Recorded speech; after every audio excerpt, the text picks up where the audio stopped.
So it's Tuesday morning. We had a great night stay at the George Hotel. We're getting ready to look in here at Loch Fyne Whiskey. Richard Joynson has agreed to come in and talk with us a little bit about his selection. I popped my head in. It's a really small store, and you know what they say about small things and men? I'm a little intimidated.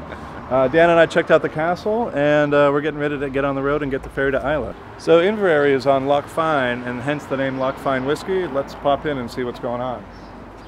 So I'm curious about the fact that we're trying to put our beer into sherry casks, and in speaking with Richard, we have some more ideas, and I want to ask him a question about maybe some improvements we could do with our own. So Richard, as far as putting our beer into barrels, do you have any other ideas as far as what we could do with wood?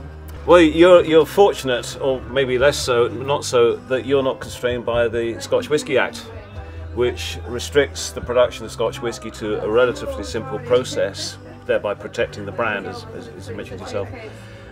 Without those restrictions, you as a brewer or an American brewer can do virtually anything, as I understand it, as long as you specify it at the end of the day. So consider putting wood chips into a barrel. You might not even have to use wooden barrels, just use a plastic barrel, get some wood and shave it into there, and then start experimenting. All Scotch has to be done only in oak. You've got the whole of a carpenter's stockyard to play around with. A little bit of oily teak. Oh, nice. Yeah, that would be interesting. Might get a scum that you have to take off with some ice cubes or something like that. Some apple in the light ale. That would be interesting. Cedar, strong flavoured wood, I believe. Pencil sharpenings, all sorts of stuff you could stick into a barrel and get carried away. You don't have to sell it if it's disgusting. And then I think you've got a wonderful whole palette of things you can muck about with that happily we can't in Scotch. We're stuck with wine finishes, which is complicated enough for us simple retailers. But muck about with it, get a carpenter involved. I like that. And when you're here, you have to get the sticky.